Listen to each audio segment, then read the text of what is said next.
Good evening, everyone. We are so excited to be here this evening with you on Effective Living's Monday Night Conversations.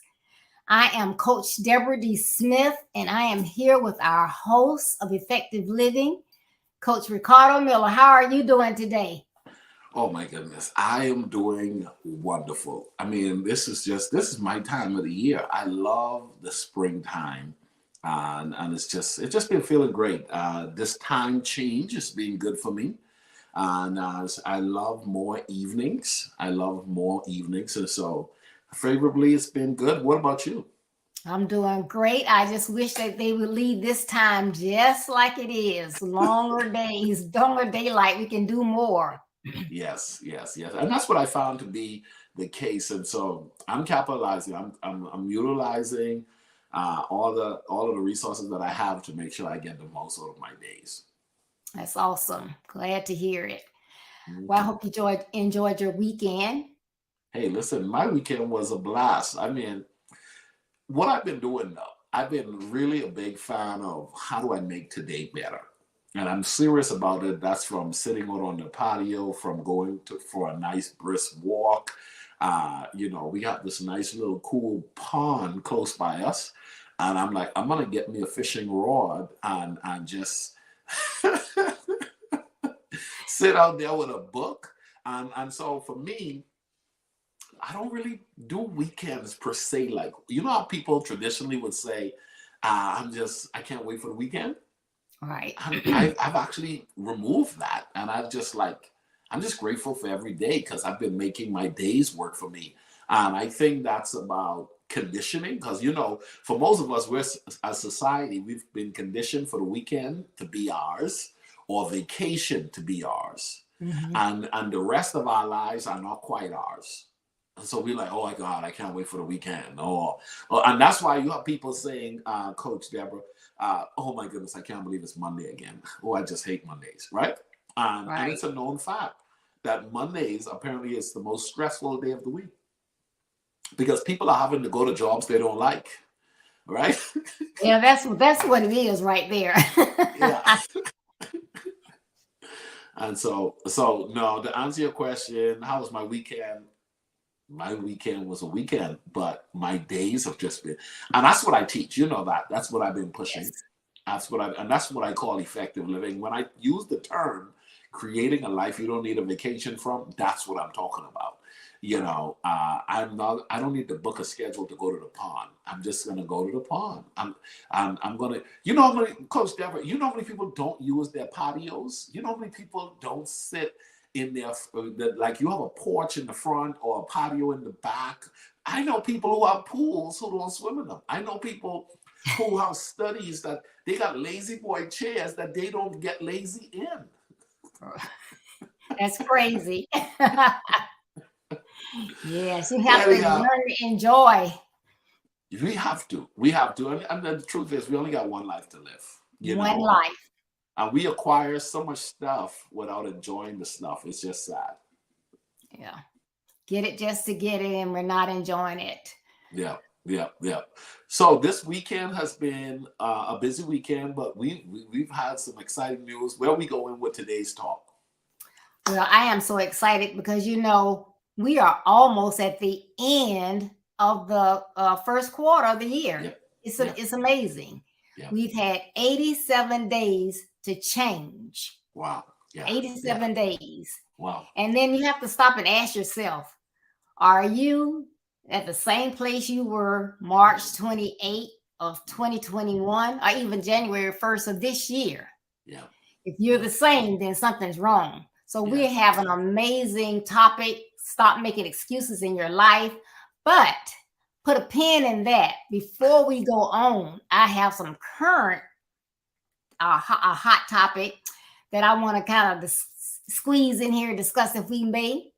And Yeah. that is about last night at the Oscars. Oh Lord. Wow. Oh Lord. Yeah. I it is so crazy because I have been looking forward to this for weeks. Wow. Why did I forget it? What? But I'm You sitting forgot there it? going, I forgot it. And I'm sitting there going through my emails, and I see Will Smith slaps Chris Rock. And I'm like, oh, they did a joke and I missed it. So I Yeah. immediately go and start watching the videos or whatever. And then I'm like, oh my goodness. Yeah. No, he didn't. It wasn't Yeah. a prank. He actually slapped this man. Yeah. I could not believe it. And you know, it is amazing because that is something that I am teaching my young men. You Yeah. know, your actions matter. Yeah. Will Smith is looked on as a positive role model for so many. Yeah. And our generation, the millennials and the Ys, they don't go by this is what you should do. You know, they're going to remember, well, if Will Smith can do it, I can do it too. And, you know, I know he was probably very upset. And I know that condition, alopecia, is for real, and it's no joke. However, that was not, in my opinion, just my Deborah's opinion, that was not the place and time for you to go up and slap someone. That was assault. You know, you cannot just go around slapping people. Now, if you wanted to say something to him afterwards, you know, that would have been okay. And I know they're saying he was very emotional at the time, but your actions speak volumes. Yeah. Actions speak volumes. You know, I've been teaching that don't let your feelings dictate how you perform. Don't let how you feel. And I don't know if you knew, but my story from the streets, man, I had a temper issue and my feelings governed how I perform for a long time. However I felt is how I will respond to a situation. Oh, you made me upset. And so, you know what? You're going too far. And I'm about to be upset because I don't like what you're about to do or what you're doing. I don't know if you watched the movie that Will Smith just acted in. He had to defend those girls on a number of occasions. I think he somewhere along the line, he was still probably in a role where he realized, you know, I'm just sick and tired of people coming at the woman, you know, these women in my life. I don't agree. I don't agree fully that, you know, this is the way you should respond. But I'm like, if you let your feelings dictate how you respond, what you're going to do is going to be a response that can get you in trouble. And clearly, it is now bringing light on him in a negative way. All right. Yes. And I mean, that is all I've seen today on TV. I watch Daily Blast. I've seen the news broadcast, and that's all everyone is talking about. And they're saying, you know, it's going to be the Will Smith before the Oscars and the Will Smith after the Oscars. And it's unfortunate. But, you know, and, you know, there's this view that, okay, which one was more extreme? Kanye taking the mic from Taylor Swift or Will Smith slapping Chris Rock. I mean, like, okay, these dudes, okay, they're coming up on the stage. You think the stages are going to have fence eventually at these awards ceremony? They're going to be like, you know what, we need to, you know, in the church, you got armor bearers like security. You can, I don't know about at your church, but you can't run up on our stage. Right. Okay? You're not going to make it that far to get up on the stage. What's your thought on getting up on the stage to a presenter? What's your view there? Yeah, that's something that, yeah, we do, especially in today's climate, the way people react and people just go off, it seems, you know, at spur of the moment. So you never know anyone's temperament, who's in the room. So I think it's really key that they should think about that. And I think next year at Oscars, they will have someone stationed because, you know, if you're up there presenting, you should be able to do your job because that is a job, whatever role you have. If you're a keynote speaker, you're at Oscars, the Emmys, whatever you're doing. If you're at your son's football banquet, that you're comfortable in being able to be you and deliver the message that you have to deliver without any distractions, and especially someone, you know, running up to attack you. So, you know, I think that is something that they should look at. I know this is not our topic today, but I can't help but let's push the subject a little bit. What about when a person snap, though? What about when a person snap? What's your view on? Because people do snap, you know what I mean? Like, okay, you know, I don't think it's their behavior. It's not their way. But boy, you call it, it's the straw that broke the camel back. You ever heard that term? Right. You know, that's not her. But boy, you caught her at the wrong time. That's not him. But you caught him at the wrong time. What do you think about that from the mental state standpoint? That is truly, you know, let's think Will for a moment. This is not him. Will is not a violent man. He's not being known for being an abusive guy or an aggressive guy. But could a person snap? What's your view on people snapping? Yes, and especially today, people can snap because again, so people are going through so much, and they, with the COVID and everything, and then Will is such a great actor. He really got into that role that he just played, the king, and so some of that's probably still in him. Because And you remember what I'm talking. You I'm remember what I'm sorry. talking about. You remember you capture what I'm talking about in the movie where he was beaten up a couple of times for protecting them girls and his family, and Right. he just had to be this aggressive guy. And psychologically, you sort of change your mindset to be in these roles, and then you got to come out of that role. And to me, that role was in the movie. Right. Yeah, got to be a protector. And his family is so out there in the public's eye. And, we've just talked about, her condition with her hair. And I saw the expression on her face. It was like, oh my goodness, he didn't just go there, because that that was really personal. It wasn't just like a joke of something, like if she decided to have a lower haircut or whatever. She's going through a condition and she's made that choice not to try to hide it, to show people this is what can happen. And then I know she felt like she was being attacked. Yeah. And, like they said, Will sat there for a moment. And I was like, I can say he might snap because he sat there for a moment with a smile on his face. Like, you know what?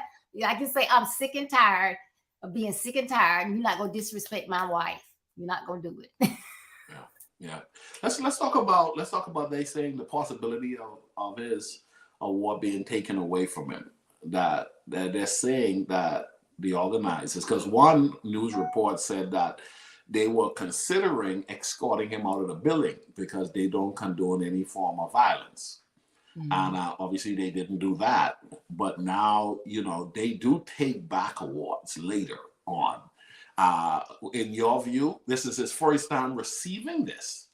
And this is how he ended up acting on that night. I mean, you're a person about choices, your actions. What's your view? Should his award be taken away? If you're watching us live here on YouTube, should Will Smith Oscar award be taken away from him? Or do you think he's already being punished enough by public opinion?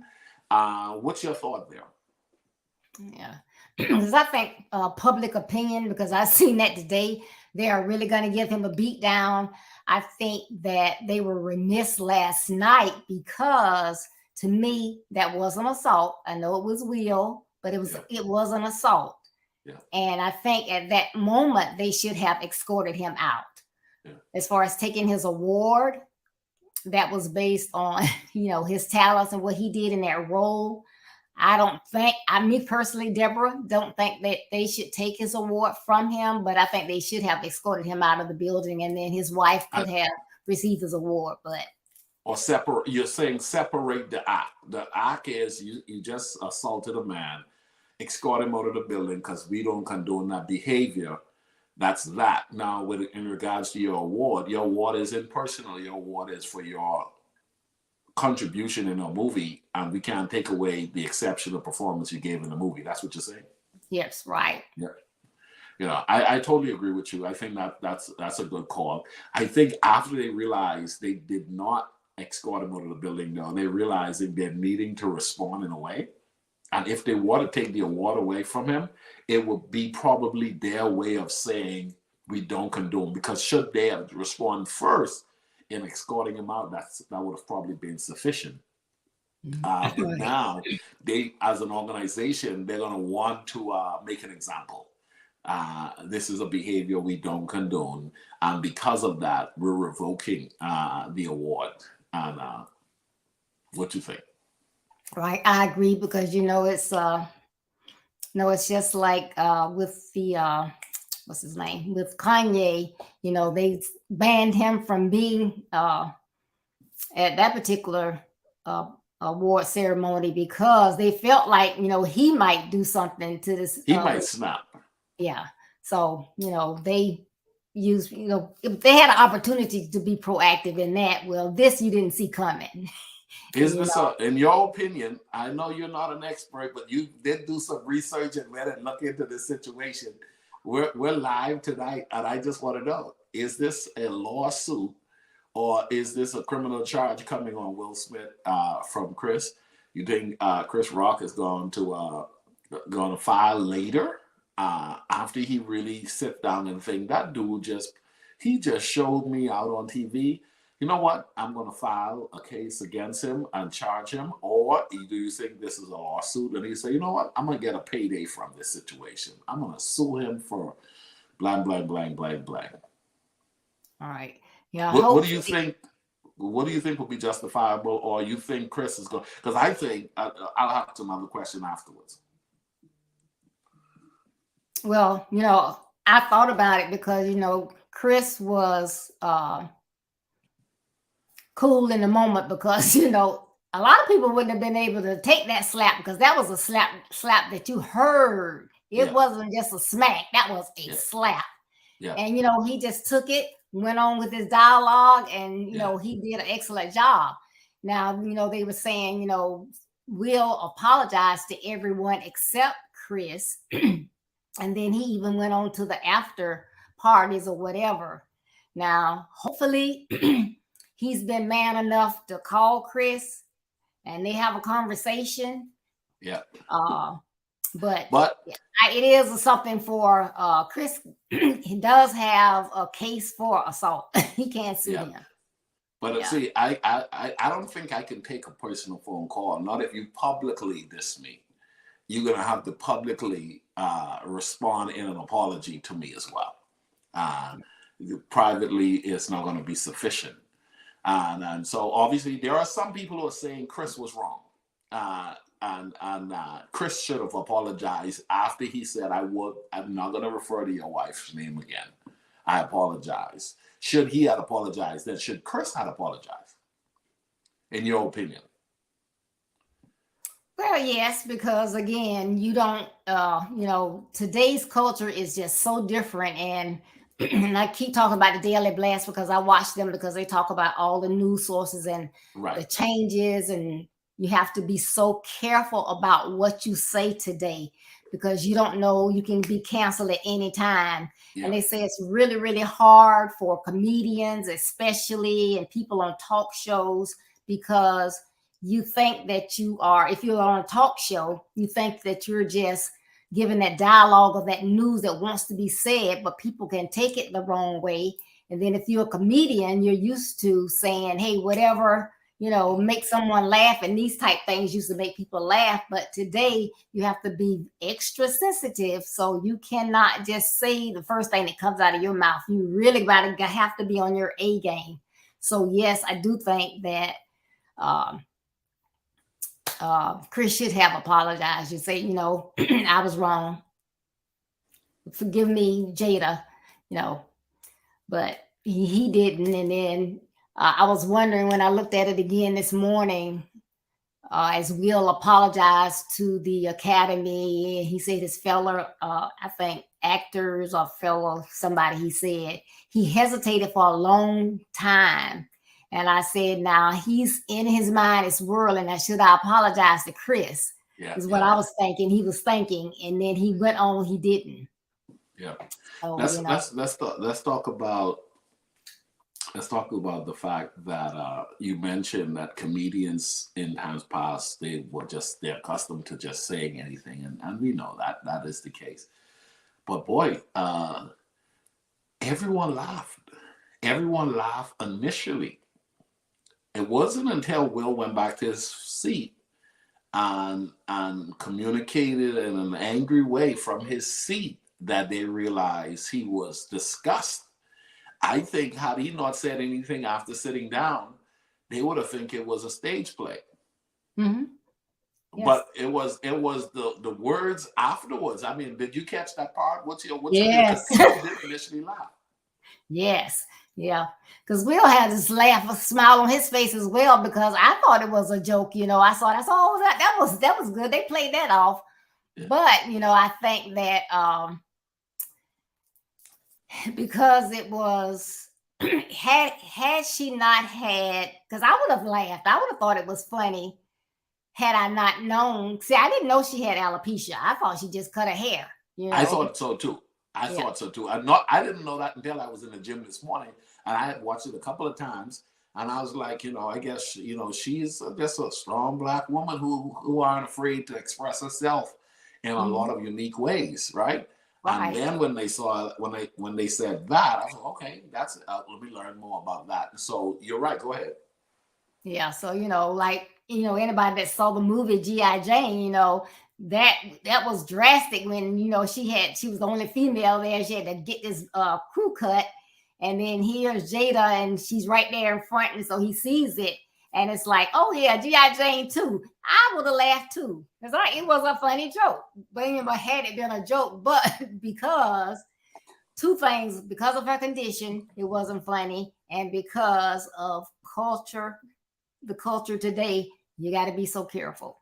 You don't But know there's what's a lot gonna. of people. There are a lot of people saying, listen, man, we don't need no black man talking down on our black, beautiful African queens. Chris, what's up, bro? Listen, crack joke about somebody else, but for you straight up, don't be trying to crack no joke. And you're correct when you mention that comedians are known for cracking jokes, but anybody, right?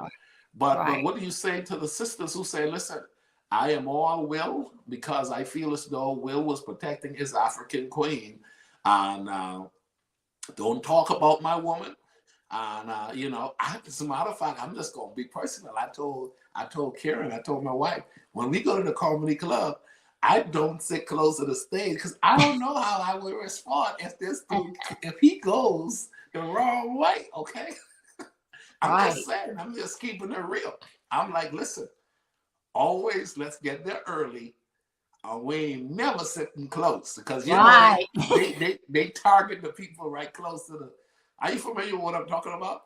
Oh yeah, yes, they definitely do. Because you remember the movie Sparkle, where Epps was the comedian, and Uh-huh. how that his girlfriend's old boyfriend just went off on him in the club, and he lost it, Yeah. making Yeah, fun of his jokes. I've You have to put seen the I've been hecklers. hey, I've been hot right. I've been to the comedy club and they'll tell you, leave the comedians alone. But the comedians sometimes don't leave you alone. Right. And it's like, hey man, I'm not the guy, okay? My girl's not the lady. We here to laugh, but not laugh at us. And to me, it's like the more offended you are, the more they lean in on you. Right. Okay, so I've told my wife. I said, hey man, you know, straight up, I'm from Soldier Road. For those of you in the Bahamas watching, I'm like, hey, we're not gonna sit close to the stage. Okay, we go. I love a comedy club. I love humor. I love the laugh. But once again, I might be a Will Smith where I can't take a joke if you say it about my girl. Hey, bro, not this girl. Okay, and I've seen guys like, hey, enough. Like cut. These like cut. We going in on you. And I'm like, they're known for fights in comedy clubs for people who can take a laugh that is being pointed at them. And Will actually laughed a little bit. Will had a smile on his face. But when Mhm. Will looked at his wife and he saw his wife wasn't smiling, he's like, okay, let me not be in this. Because sometimes this is another thing, Coach Deborah. Sometimes we get so caught up in faking it that she laughed, he laughed, but both of them could be hurting, right? Right. Or Right. she's hurting and she so just chose to laugh, or Will is laughing because everybody's laughing, right? And then he looks over to her and she's going through. And maybe when they came down out of the room, she was like, "Oh my goodness, I really wish I had a hairstyle that was appropriate for this dress," or "Oh my goodness, I don't want to go because look at my hair is coming out right now." You know what I mean? We just Right. don't know what was going on in arrival to the space. And he could have been saying to her, babe, you're beautiful, you're amazing, you're going to go out tonight and rock the show, and you're going to be my girl. And then he gets there, and then, oh, let's laugh it off. And then he laughs it off, and he looks over and he's like, nah, stop, man, right there. You know what? I got this, babe. I got this. And I'm not saying he's right, but I'm trying to give a number of different angles to which sometimes, we just, man, the whole element of what was going on in Will's life. And then, they have had relationship challenge that people are trying to attach to this situation as well. I don't think that's fair. I think, you live long enough, your relationship could find itself being challenged. And you've had some bumps in the road, but that's in the past, and you've survived, and they're here now, and they're looking like they're doing well together. But boys, social media is unapologetically going after Will and Jada, and it's being very clear that, but what happened back here? Why didn't Will slap this dude? Hey, right. man. Once again, from an emotional standpoint, we don't know where he's at, we don't know where she was at, and most people do know this. When you're going through a difficult time, nobody wants to be joked at. Right. When you're going through a difficult time, and it's somebody coming off with a joke that appears to be insensitive to, oh my goodness. I mean, just the joke that you think was appropriate to connect with what you think you were connecting, but you don't know the pain behind somebody else's position for why they don't want to take your joke as funny. Right. And I like also one of the news commentators said when they had a little short break after the slap and all of that, Denzel, Tyler Perry, and I forget the third person's name, went over and were talking to Will. And one thing Denzel told him, when things are going in the right direction, the devil is going to come at you. Yeah. And this was a come at him. Yeah. This was a come at him. Ladies and gentlemen, this is Effective Living Monday Night Conversations. We have never done a live talk like this, but we would have been remiss to not bring this subject to the table. Coach Deborah woke up this morning shocked, just as I was shocked. And the world was shocked by what occurred. And so we wanted to take a few minutes to talk about this. We pray for all parties that are involved. And like I said, there's just so much you don't know sometime behind the scene. I know this one thing. Whenever I go to the comedy club, I don't sit in the front. I don't sit in the front. I don't sit in the front specifically because I could take a good laugh, but I can't be taking a good laugh at, okay? Mm-hmm. And so I know me, okay? My mama taught me to not fight and not get in trouble, but I didn't do well with that part. I failed that part because, I used to get laughed at a lot as a kid. And boy, would I get in a fight for it every single time. And then later on, I learned to let it go. And I learned how to shun the very appearance of evil. The Bible says, shun the very appearance of evil. So I don't go in harm's way as much as possible. I don't do clubs, because you're not going to push up on my girl and I'm going to let it go, okay? I don't drink because I want to keep a sound mind, okay? And if I feel as though at anything that can throw my mind off, I'm not going to take. And so I don't use drugs and I don't drink because I want to stay in my sound mind, because I had a temper issue, Coach Depp. I had an issue with temper and an attitude, right? So I've learned to manage that. So even as a Christian, a pastor, and a mature adult man at 46, when I go to the comedy club, to the Improv more specifically, I love the Improv. We were in California, we went to the Improv. I laughed myself almost out of my seat. But I'll tell you this, those 3-4 people sitting right in front of that dude, he kept coming after them, man. He kept coming after them. And I told my wife, I said, see why? I will never sit next to the stage, because I don't know how I would respond. I don't know. See, I might could take it if you're cracking a joke about me. But if you decide to go ahead and crack a joke about my wife, If she chooses to not want to take the joke no more, you're going to have to deal with me now because Watch I out. have. Watch out. So I'm not saying anything is right. I'm just saying the struggle is real. And there are a lot of people who are out there who sit in my seat who knows, boy, listen, if my wife gets upset, brother, stop talking, right? Even if I can't win, and even if I can't win, I'm gonna respond. And so it was funny, but we were at the improv, coach, there before we move on. We were in California. I saw a couple left. I saw because the comedian, he was going in, man. He was going in, and you know they started doing the ethnicity jokes and the different jokes that just appear to be insensitive in a lot of different ways. But you know, obviously they're on the stage and they're getting a pass because they're the comedians. But once in a while, I do believe they get to the point where the joke is at the wrong person and the person doesn't know how to respond because it's too direct for them. And you're dealing with people. You're dealing with people. And so none of us saw this out of Will's behavior or demeanor or the way he carried himself over the years. He's never come across like a thug, you know? I could see what's his name, Beyonce husband, you know, Jay-Z slapping somebody, and it would almost come across like, well, you know, Jay-Z got a little thug in him, right? I could see Jay-Z slapping somebody. I could see that. I could see Kanye trying to slap somebody. You know, I could see that, but definitely not seeing Will Smith slap somebody. And so, unfortunate situation. Somehow they're going to learn how to deal with it, or they're going to deal with it. And it's beyond all of us who are watching, having conversations about it, because the truth is all of them are set for life and their ratings went up in some kind of way. Right. Because everybody's Googling their names today, okay?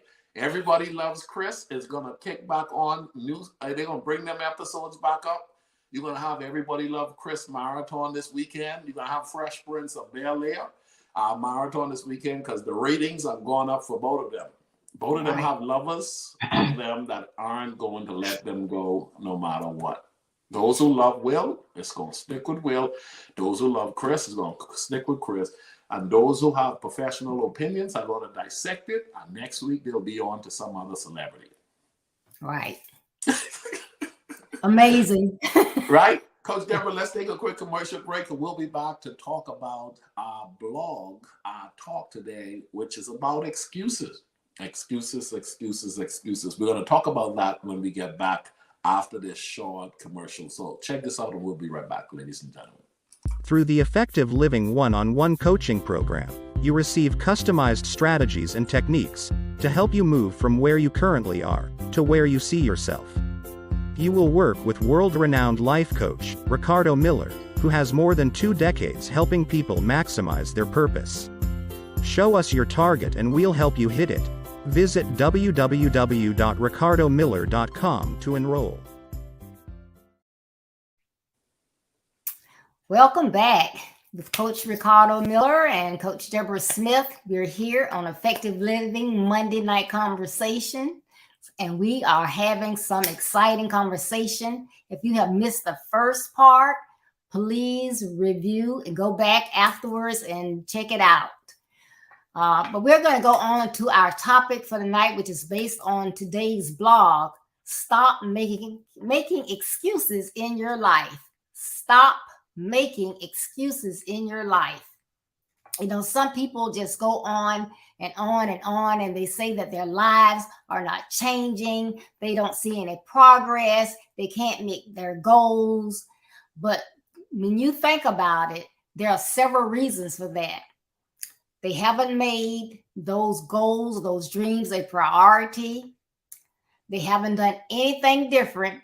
If you do the same thing, you're going to get the same results. So if they're not doing anything differently, they're not going to get anything, see any changes.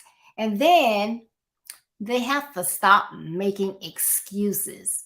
Excuses are for those who don't know any better, which are our toddlers, our preschoolers. They don't know any better. But as you get older, You are in control of your own life and your actions. So that's why we are focusing tonight on stop making those excuses. Now, Coach Ricardo, you have in the past this year devoted an entire week on toxic habits that hold people back. You've led discussions on not blaming others, and you had talks on assisting people in changing and moving forward. So why is it, do you think, that some people have chosen not to do anything differently? I think, thank you, Coach Deborah. I think the struggle is so real. I think the fight to break past what we feel like. Obviously, it's one thing to have a desire, but then to push past the desire to bring that thing to life is the fight of most people's life. It's their reality. And so when we talk about stop making excuses, in my book, I dealt with this subject because I wanted people to realize that on your journey, something is going to come up that's going to cause you to want to give an excuse. And you got to decide, I am not going to live a life of excuses. I'm going to live above and beyond excuses. And so the challenge is, am I going to use this thing to become the crutch that I lean on? Or am I going to live above that? And one of the things I've come to learn and accept, Coach Deborah, is that the older you get, the more seasoned you become in your ideology. Your ways become rooted, and you start saying, well, I'm just not good with that. And that my family, and you start leaning on the excuses as foundational beliefs that locks in, that literally becomes the pillar. Just you can't go any further because this belief is so rooted in your family. It's so rooted in your neighborhood. It's so rooted in your house. It is so rooted in your culture. It's so, and so now you've heard the truth, and you need to push past what you've been conditioned to believe that some people just don't. They prefer to live with the excuse and then eventually blame others because an excuse needs support to reinforce itself. Yeah. Yes, and I like the quote that you have up. At the end of the day, let there be no excuses, no explanations, no regrets. Yep. That is powerful, because if you don't make that,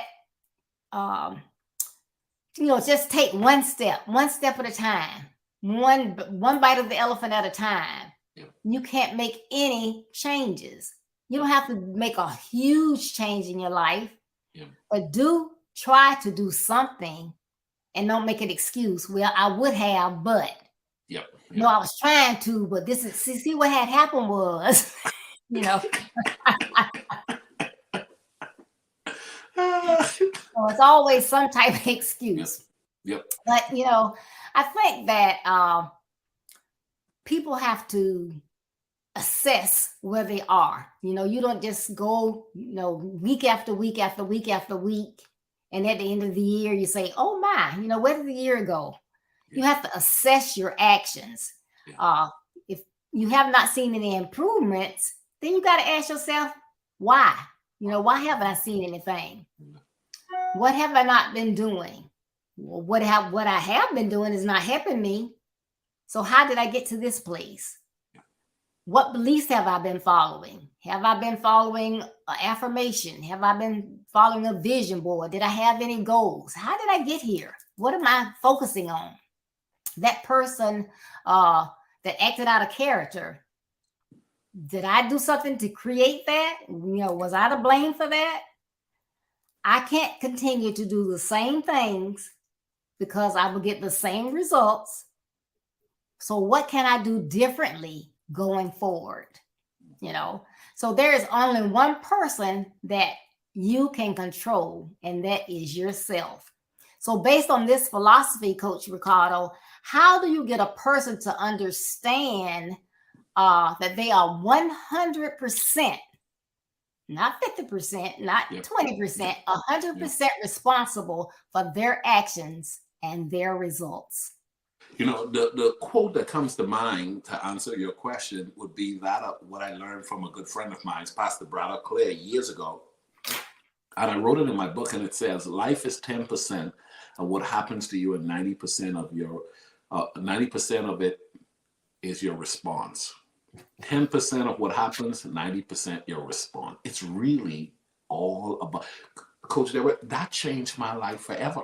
It changed my life when I started to look at, okay, I never knew who my dad was. Oh my goodness, I left school with a substandard education. Oh my goodness, oh, I'm a minority in the state of Texas. Oh my goodness, so this and this. I mean, you my goodness, you can find all kinds of things. Oh, the reason why the bus left me, the reason why they laid me off, the reason why they increased my rent, or the reason why they charging me this amount, the reason. There's just so much. It's not what happened. It's your response to what's happening. And so I think when people can get to the point where they start to realize I'm responsible for my response, and my response is the biggest part of what my life is reflecting. My life is all about, watch this. Oh my goodness, you're gonna like this. My life is a reflection of my response up to this point. The bigger portion of my life is in direct proportion to my response. Coach Deborah, when you really look at it, you like, okay, that grocery store ripped me off. But the truth was you chose to go to that one and not the other one. And now from this point on, you can decide not to go back there. You can decide to have your food delivered to your house. You don't have to go to the grocery store. Right? You don't have to go to that restaurant no more. You don't have to buy. You can have your car shipped to you nowadays. Right? I mean, Right. you could say, hey, listen, this is what they did to me on the job. Then you could be an entrepreneur and have your own company and say, I'm never going to work for anybody again in my life. It's your response. Oh, my goodness, I don't like how they treated me in that apartment complex. Then go buy a house. I don't like how they treated me on the bus. Then go buy a car. Right. I don't like how they treat me at Walmart. Then go to Kroger's. Okay? Right. You have to step up and think about it like you said. So this has happened to me, but how am I going to react? And as you were talking, I was thinking about when I went from middle school to high school is when they first started integration in our state. And you're like, oh, she's telling her age, but it's okay. And so in just about every one of my classes, I was the only minority. Wow. So we were in this one class and had to do with the financial system. And so the teacher let one of the students facilitate the class for that day. So she was going around asking different questions. So I said, So I looked in the book at all the questions and I saw one that was really difficult. And I said, she going to ask me that one right there. Yeah. So she got, yes. And they used to call me Debbie. Says, Debbie Shanks. Yes. Answer number 10. I said, okay. I said, well, what happens to a check that you write and send from one state to another? First, it goes from that creditor to that creditor's bank. Their bank sends it to I don't remember now, but the Federal Reserve Bank. And I just, she talking about, oh, she got it right.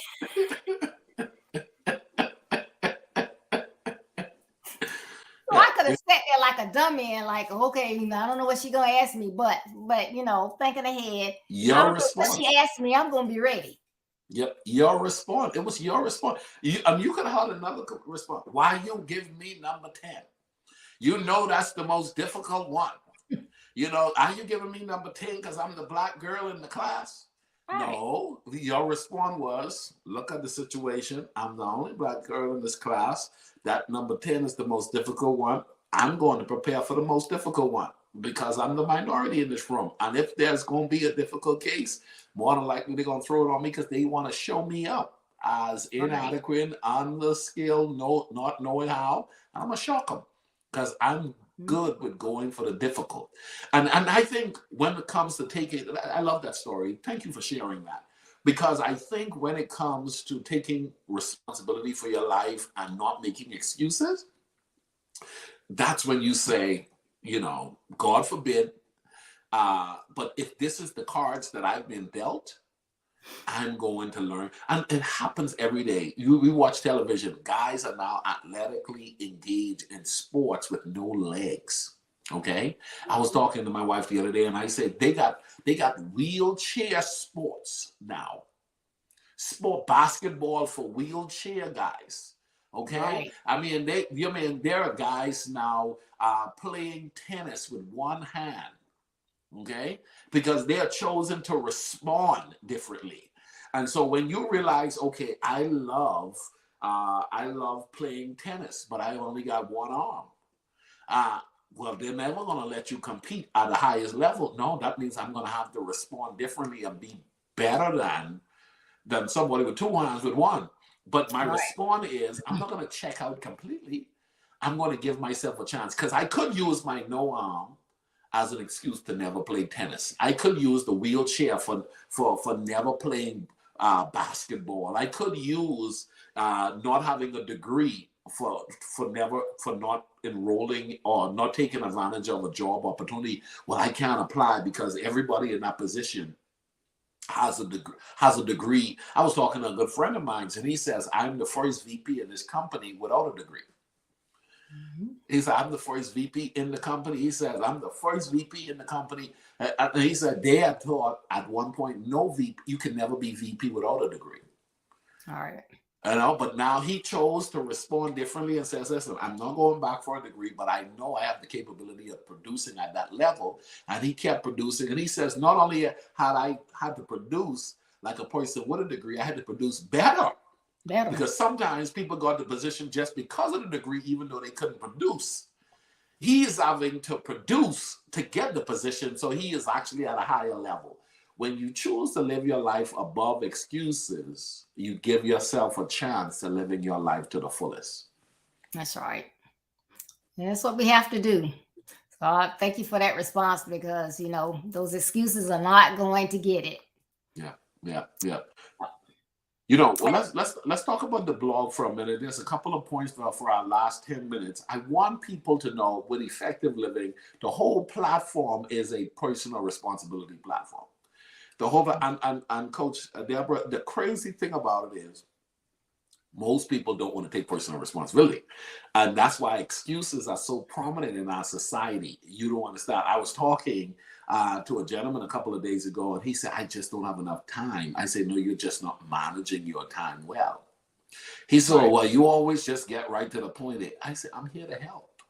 I'm just here to help, man. And yes, he was getting mad with me because I was revealing to him that what he was using was an excuse, and it was weak. It was weak. And then I had to go on to say, what's this? Someone is winning with the cards you're dealt with. Someone is using the same current position that you're in. Okay, we only have one car, and we got 3 kids, and they got athletic sports, and my wife is going to school in the nighttime, and my job gets off at this time. There are people all over this country who have decided we're going to figure out how to make this work. And and it's called Ask God to help you to get creative. Because the Bible teaches this, Coach Deborah, the Bible teaches all things are possible to them that believe. All right. So then he says, well, break down my situation, Coach Deborah. And he said, break down your situation. And I looked at the situation. I said, well, how old are your kids? I said, well, the oldest can go get the other 2, and they can catch the DART bus at home. I don't want them on the DART bus. You got a 16-year-old and 2. You got a 10 and a 9-year-old. That 16-year-old could be driving.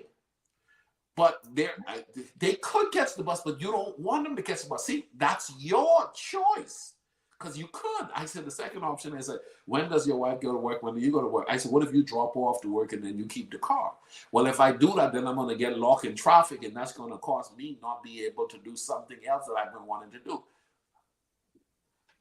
Any excuse to do. So it wasn't that it wasn't possible. Even after I revealed it to him, it was that his excuses were stronger than making it possible. And for those of you that are watching, if you let your excuses become the dominant thoughts in your mind, you will check out before you capitalize on the opportunities that you're supposed to get. You will not be who you were created to be if you allow the excuses that you've been holding on to keep you where you are. As a matter of fact, it becomes the greatest fight within our lives, Coach Deborah, to push past our excuses, because some of our excuses are generational deep. You could have said easily, all right, I'm the only one in this class, and I'm an African American, and this is how they're going to treat me. You know what I'm saying? You ask me a question, you even ain't the teacher. I'm not going to answer you. And then now you get blacklisted, and then you're like, well, they treated me wrong. Well, you now your response is not helping the situation. Nope. You see, your response is not helping the situation. If we look back over our lives and saw the moments where we chose to be the bigger person, you would find that those are the moments that put us forward more than any other thing. When you chose to say, okay, how she dealt with me was wrong, and if I respond the way that an excuse will give me reason to respond, I will lose. But because I want to win, I'm not going to make an excuse. I'm not going to make an excuse because I'm going to let it go. I'm going to let it go. I'm going back to Chris Rock and Will Smith before we close. I have to say this because my reasoning for not going to some places, like sitting close to the stage, is I've lived long enough to know how to keep myself out of harm's way. But also now, I've now had to learn how to fasten myself to my seat and say, zip it. Holy Spirit, help me to shut my mouth. Holy Spirit, hold me in this seat. Lord, I really want to get up right now and throw this chair at somebody, but no. And God will help you. God can help you to live past whatever excuse. Because Coach Deborah, some people say, everyone know I had short temper. Everyone know, my mama will tell you I'm the first to fight. And guess what that does? It reinforces the excuse.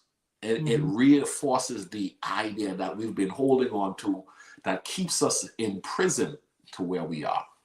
All right. Yep. Yeah. So, this is a good topic. We probably could go on for this one for another session. But, before we go, I do want to mention that there are 3 big traps that keep people from taking responsibility for making these excuses. And that's the blame. They have to blame people, the excuses we've been talking about, and then they complain as well. Oh, I wish I could I don't know why this car won't start. I get out there every morning and something's always wrong with my car. But you complaining that it won't start, but you never take it for the maintenance on it. So there's going to be something wrong with it, It's just all kind of excuses. Well, it was a while before that doctor found out that I had that growth. Well, when the last time you've been to the doctor? Do you not go for annual visits? Yeah. I would have paid my tithe this Sunday, but I had to pay my Amex bill. Yeah. Well, your tithe supposed to come first of all, and you knew you was going to have to pay that American Express bill in total. So you just complaining about things that you had control over. Yeah. So that's how people, they do things like that. Like, well, I can't go on the trip. That's too expensive. But you never save anything. You go out and eat every night. So it's always either somebody else's mistake, it's society, it's something, but we never want to take for granted, I need to do better. I really would like to go on that cruise y'all are going on, but I haven't been saving this year. I'm going to start from this day. I'm going to pay my tithe. Then I'm going to pay myself 10%. Then I'm going to have a special savings on the side for things like this trip. Next time, y'all won't leave me. I guarantee you that. That's what I'm talking about. I love how you refer to our cruise, because we're going to share that in a minute for those of you guys who would love to cruise with us in October. But before we go, I really want to I want you to talk to that young man who is leaning on excuses. I know you work with a lot of young people and young men in Pacific, and they don't realize the damaging effect that excuse has to their potential. And so what's your closing remark before I give some announcement at the end? I want you to challenge our viewers, live above excuses. Your thoughts All in right. closing. Yeah, I want to give some tips that you need to really, really think about. So I hope you have your pad and pen out. But first, take accountability for your excuses. For your actions. Take accountability. You're the only one that you have control over. No one else controls what you do. So whatever you do, whether it's right, wrong, you're making excuses, you're blaming why you didn't do something, it's your responsibility. So you need to look at what you're doing. That's the only way you're going to start doing something different. Look at and take accountability for everything that you do. The second thing is take a moment to reflect before you react. Like Will. I'm sure he knows that what he did was not right. He's thinking about all the consequences, your credibility. What can happen to your credibility? Had he sat there and thought about it, he probably would have said, I wish I could go up there and beat that so-and-so's behind. Yeah. But I'm going to sit here and smile and just sit there. But he didn't. So we react. Like that 90% that Coach talked about, we react. You have to stop, think, and then react, and you'll do a whole better job. 3, if you set goals, think about what you're doing in your entire life and set goals for every area of your life. And Coach tell you about the 5 areas of your life some other time, but in each area, you need to have goals for those things. So then you have something that you are aiming for. You have some guidance. And if you want to reach those goals, you got to have tunnel vision. I can't be staring off to the right and the left. I got to try to go after those goals. The 4th thing you got to do, though, and I heard this morning during my devotion time, said you can write your goals down with permanent pen, but the steps, do those in pencil because God is going to interact in that. But you need to have those goals, and they need to be specific, measurable, attainable, realistic, and time-based, but God's going to help you with that. But have those things written down. And then 5, every morning, make this declaration that I came up with for you. Today is a new day. I will be accountable for my actions. I will think positive, speak positively, and live a positive life. I will not blame others for my actions or lack of. I will not come up with excuses to cover up blunders. I will not complain. Ooh, that is perfect. Wow. Go back, listen to that again. I like what you shared. As you mentioned, what people, if you're watching me right now, take out a notepad if you did not when she mentioned it. Write them down. That was good stuff. It'll make a difference in your life. If you apply it, don't just hear it. Grab a hold of it and run with what she just mentioned. We want to help you on this platform, but in addition, we want to make sure that on your journey, you're learning how to live life to the fullest. Effective living is all about faith, family, finance, fitness, and fun. And so, as I mentioned again, I wanted to let you guys know about this upcoming cruise. We're going cruising, y'all. Yeah, October 10th through the 15th. We're going on the deep blue seas, and we're going to have a blast as a community. You can go to our website. You can go to our website. Let me tell you something. I'm so excited about this cruise that it ain't funny, man. And I just believe that everyone that's going to go, we're going out of Galveston, Texas, and we got people coming from all over that says, you know what, I'm ready to go and enjoy myself with other like-minded individuals. And we're going to celebrate the accomplishment of some of our distinguished coaches, like Coach Deborah. We're going to be celebrating a number of them and their achievement this year. And then, you know what? Have a blast. Because, you work, and you got to remember, this life ought to be enjoyed while you're working. Don't just work, and never take time out, because what it'll do is it'll suck the life out of you. We call it enjoying the journey. In addition to enjoying the journey, we say the journey is better with friends. And so connect with us. Go to ricardomiller.com. Go read the blog at ricardomiller.com. Check out the blog today. We talk about no excuses, but we had to, Coach Deborah did such a great job adjusting the talk today to talk about current situations in the news. And we just thought to give our views on it. And there may be a lot of other things being said later on, or even currently, that goes against what we both agreed or talked about. We shared our views. That was our views, okay? And so it was our conversation. We would love to hear what you think about it in the comment section. So have a great day. Coach Deborah, you're always amazing. Tell people how they can connect with you and follow your platform. Please follow me on my website, which is www.buildyourbestlife.org, www.buildyourbestlife.org. From there, on my homepage, you can get to all my social media accounts. Just click on the icon. It will take you directly to my pages.